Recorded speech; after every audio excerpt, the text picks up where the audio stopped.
Imagine, tu viens de recevoir le pouvoir le plus immense de ton époque.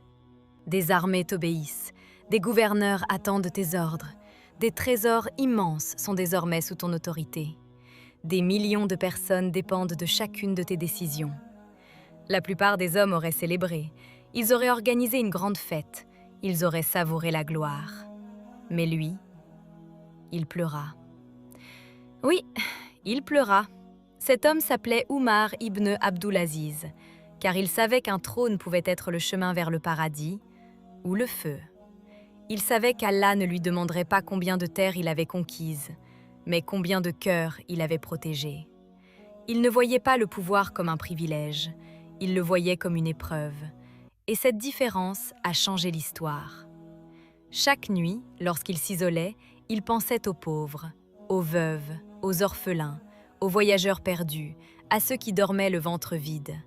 Il se demandait « Et si, cette nuit, quelqu'un souffrait parce que je n'ai pas accompli mon devoir ?» Pendant que beaucoup rêvent aujourd'hui d'être connus, lui rêvait seulement d'être pardonné. Alors qu'il avait accès à toutes les richesses du califat, il choisit une vie simple. Il rendit les biens acquis injustement. Il renonça au luxe. Il préféra une conscience tranquille plutôt qu'un palais magnifique. On rapporte qu'il éteignait même la lampe financée par le trésor public lorsqu'il voulait parler d'affaires personnelles. Pourquoi? Parce qu'il refusait d'utiliser un seul bien appartenant aux musulmans pour son intérêt. Imagine cette sincérité. Aujourd'hui, certains détournent des millions sans ressentir le moindre remords. Lui craignait Allah pour l'huile d'une simple lampe. Voilà ce qu'est un cœur vivant. Voilà ce qu'est la véritable piété. Mais le plus beau, ce n'était pas sa justice, ce n'était pas son intelligence, ce n'était même pas son pouvoir. Le plus beau, c'était son cœur. Un cœur qui vivait constamment entre l'espoir de la miséricorde d'Allah et la peur de son jugement. Il savait que les applaudissements des hommes disparaissent, mais qu'une seule injustice restera inscrite jusqu'au jour où chacun comparaîtra devant son Seigneur. Alors pose-toi une question. Nous voulons parfois diriger une entreprise, créer une association, devenir influenceur, être célèbre. Mais sommes-nous prêts à répondre devant Allah pour les personnes qui nous suivront? Car le leadership, en islam, n'est pas un honneur, c'est une responsabilité. Chaque père est responsable de sa famille. Chaque mère est responsable de son foyer. Chaque enseignant est responsable de ses élèves. Chaque entrepreneur est responsable de ses employés.